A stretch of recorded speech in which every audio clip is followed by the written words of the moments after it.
Bonjour, dans cette vidéo, on va s'intéresser à un exercice de trigonométrie classique, comment placer des points sur le cercle trigonométrique. Alors pour ça, on s'appuie sur ce qu'on connaît. Le cercle trigonométrique, c'est un cercle de rayon 1. Le sens positif, c'est le sens inverse des aiguilles d'une montre, c'est-à-dire celui-ci. Donc si nous avons une valeur positive à placer, on va tourner dans ce sens. Si nous avons une valeur négative à placer, nous tournons dans ce sens. Maintenant, il y a quelques valeurs à connaître par cœur. Si, si la mesure c'est 0, on se place au niveau du point A. Si la mesure c'est pi, on se place au niveau du point qui se trouve ici. Si c'est 2pi, on arrive de nouveau au point A. 3pi, 4pi, etc. Donc ça, c'est les valeurs les plus simples. Maintenant, si on a des mesures qui sont des multiples de pi sur 2. Pi sur 2, c'est un angle droit. On va se trouver ici. 2pi sur 2, on va le retrouver ici. 3pi sur 2.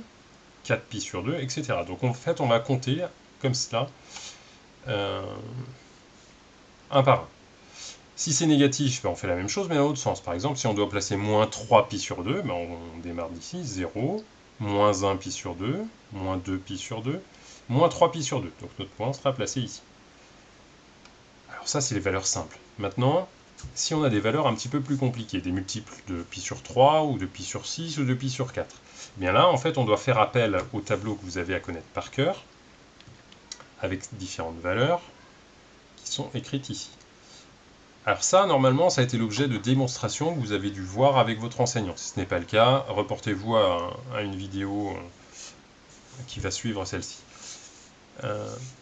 Alors, maintenant que vous avez ces valeurs-là, le cosinus correspond à l'abscisse, le sinus correspond à l'ordonnée. Ça aussi, c'est du cours. Donc le cosinus de pi sur 6 vaut racine carrée de 3 sur 2, le sinus de pi sur 6 vaut 1 demi. Alors comment on l'utilise? Eh bien, revenons en arrière sur le cercle trigonométrique. Le cosinus de pi sur 6 vaut racine carrée de 3 sur 2. Bah, ça, c'est pas très utilisable tout de suite. Par contre, le sinus de pi sur 6 vaut 1 demi. 1 demi, c'est facile à positionner quand on a fait un cercle, c'est la moitié du rayon. On est ici. Ici, parce que ça, c'est l'axe des ordonnées, donc pour les sinus. Donc, deux possibilités pour retrouver le cercle trigonométrique, soit ici, soit ici. Sauf que le cosinus étant positif, mais en fait, on sera là. L'abscisse positive est ici, l'abscisse négative est ici. Donc du coup, le point associé à pi sur 6 se trouve ici. De la même manière pour pi sur 3. Le cosinus de pi sur 3 vaut 1 demi, donc on va utiliser exactement le même raisonnement. Le cosinus de pi sur 3 vaut 1 demi, donc du coup on est soit ici en haut, soit ici en bas, sauf que le sinus de pi sur 3 vaut racine carrée de 3 sur 2, donc positif, donc on est ici. Donc le point pi sur 3 est facile à placer, il est là. Et puis ensuite, pi sur 4, ben en fait, ça correspond à 45 degrés, donc la moitié de pi sur 2. Donc en fait, les abscisses ordonnées étant égales, en fait, on peut l'obtenir en traçant, donc en plaçant un segment passant par ce point-là, là, intersection des deux coordonnées 1,5. Et donc du coup, on va l'avoir positionné ici. Donc du coup, si on veut 2 pi sur 4, eh ben, on va faire 2 fois pi sur 4, c'est-à-dire pi sur 2, on arrivera là. 3 pi sur 4, on sera quelque part par ici. 4 pi sur 4, 5 pi sur 4, 6 pi sur 4, 7 pi sur 4, etc. Alors, pour pi sur 4, ça fonctionne relativement bien. Pour pi sur 6 et pi sur 3, c'est un peu plus technique. Donc, on va faire deux exemples pour cela. Donc, pour le premier que je vous propose, placer le point B associé au réel 15 pi sur 3. Alors, pour ça, on va aller sur GeoGebra. Donc, nous voulons placer 15 pi sur 3. Alors, je viens de vous dire, le premier à placer, c'est le pi sur 3. D'abscisse 1,5, donc on va se trouver ici. Et puis de la même manière, en fait, on va essayer de placer tous nos points. Alors, il y a un petit truc qui s'est passé, je ne sais pas pourquoi. Voilà.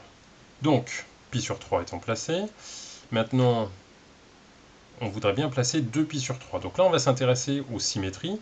On sait que le cosinus de pi moins x est égal au cosinus de x. Ça fait partie des formules à connaître.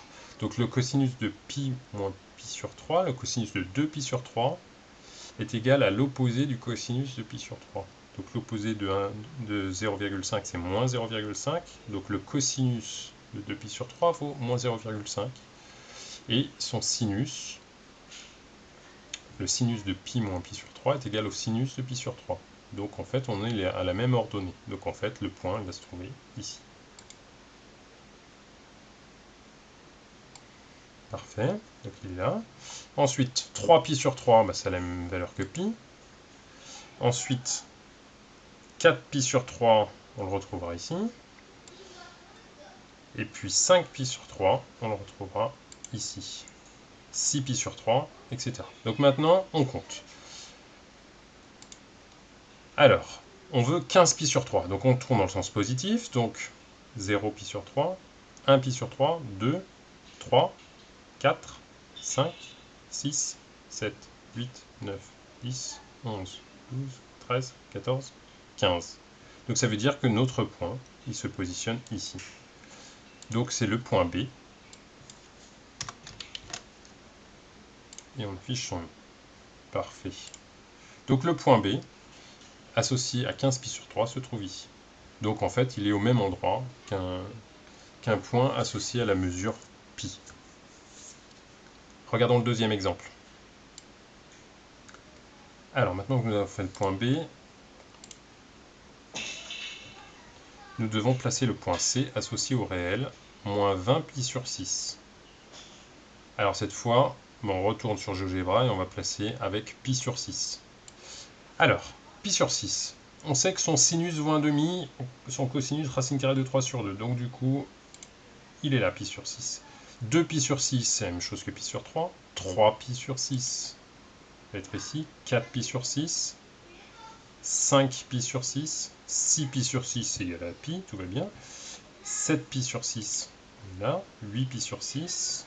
9pi sur 6. 10pi sur 6. 11pi sur 6. 12pi sur 6. Si on fait la division, ça fait bien 2pi. Donc c'est très bien. On a placé tous nos points. Et donc maintenant, il s'agit uniquement de compter. Donc nous cherchons à placer moins 20 pi sur 6. On tourne donc dans le sens négatif, on descend. Donc 0, moins 1 pi sur 6, moins 2, moins 3, moins 4, moins 5, moins 6, moins 7, moins 8, moins 9, moins 10, moins 11, moins 12, moins 13, 14, moins 15, moins 16, moins 17, moins 18, moins 19, moins 20. Donc moins 20 pi sur 6, le point C va se positionner ici.